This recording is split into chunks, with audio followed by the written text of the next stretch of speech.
Fully loaded একটা গাড়ি Toyota premium এবং এটা রিম টায়ার প্রত্যেকটা জিনিস কিন্তু অনেকই সুন্দর এবং পিছনে ছোট্ট একটা লিপ স্পয়লার লাগানো আছে। আজকের ভিডিওতে নিয়ে আসি একটা প্রিমিয়াম।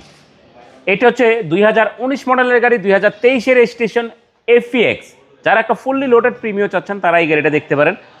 একটা ফ্রেশ গাড়ি চাচ্ছেন, অনেকে হয়তো একটা প্রিমিয়াম চাচ্ছেন রিকন্ডিশন কিনতে, কিন্তু রিকন্ডিশন তো আপনি পাচ্ছেন না, তো তাদের জন্য এই গাড়িটা আপনি দেখতে পারেন। এটা একটা রিকন্ডিশন কন্ডিশনে আছে, বেজ ইন্টেরিয়রের গাড়ি, পার্ল কালারের গাড়ি, বেজ ইন্টেরিয়রের গাড়িটার অরিজিনাল মাইলেজ হচ্ছে 53,650 কিলোমিটার। একদম ফুল লোডেড গাড়ি ভাই, ফুললি লোডেড একটা গাড়ি টয়োটা প্রিমিয়াম এবং এটা রিম টায়ার প্রত্যেকটা জিনিস কিন্তু অনেকই সুন্দর এবং পিছনে ছোট্ট একটা লিপ স্পয়লার লাগানো আছে। মিনি স্পয়লার, হ্যাঁ, এবং প্রত্যেকটা সাইটে যদি আমি বলি গাড়িটা দেখলে এক দেখাই পছন্দ হবে এবং খুবই ফ্রেশ কন্ডিশনে আছে। আসলে এই গাড়িগুলোর ডিটেলসে ওরকম বলার কিছু নাই, এক কথায় যদি বলি যে এই গাড়িগুলো ফ্রেশ আছে কিনা এই কথাটা বললেই কিন্তু হয় যে গাড়িটা ফুললি লোডেড কিনা, ফ্রেশ আছে কিনা। এই গ্যারান্টিটা আমি আপনাকে দিতে পারবো যে এই গাড়িটা ফুললি ফ্রেশ এবং ফুললি লোডেড।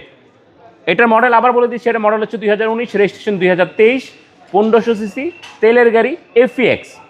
এটার প্রাইস হচ্ছে ফিক্সড প্রাইস 36,80,000 টাকা, ফিক্সড প্রাইস, একদম ফিক্সড প্রাইস, নিয়ে কোনো বার্গেনিং হবে না, প্রাইস নিয়ে কোনো কথা হবে না। আপনার শোরুমের অ্যাড্রেস? আমার শোরুমের অ্যাড্রেস হচ্ছে Baridhara J block, south point স্কুলের মাঠ, রোড নাম্বার 18, শেড নাম্বার 2। আপনি গুগলে গিয়ে অটোনেশন লিখলে আমাদের শোরুমে চলে আসতে পারবেন। ভালো থাকবেন, আসসালামু আলাইকুম। ওয়ালাইকুম আসসালাম।